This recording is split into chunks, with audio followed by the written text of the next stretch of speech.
जय हिंद मित्रांनो, लवकरच होमगार्ड भरती होणार आहे। तर मित्रांनो, होमगार्ड भरतीसाठी कुठल्याही प्रकारची लेखी परीक्षा नसते। त्याच्यासाठी फक्त आणि फक्त मैदानी चाचणी असते।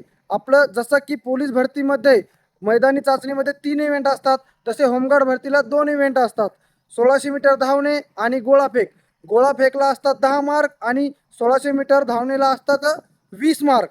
आणि तुमच्याकडे जर कुठल्याही प्रकारचं प्रमाणपत्र असेल, जसं की खेळाडू प्रमाणपत्र, NCC B certificate, NCC C certificate, जडवाहन परवाना किंवा माजी सैनिक डिस्चार्ज प्रमाणपत्र, यापैकी कुठल्याही प्रकारचं प्रमाणपत्र असेल तर तुम्हाला त्याचे 2 मार्क भेटतात।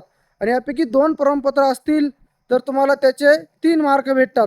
3 असतील तर 4 मार्क, 4 असतील तर 5 मार्क, आणि 5 असतील तर 7 मार्क, आणि 6 असतील तर 8 मार्क, आणि जर 7च्या 7 असतील तर तुम्हाला 10 मार्क भेटतील।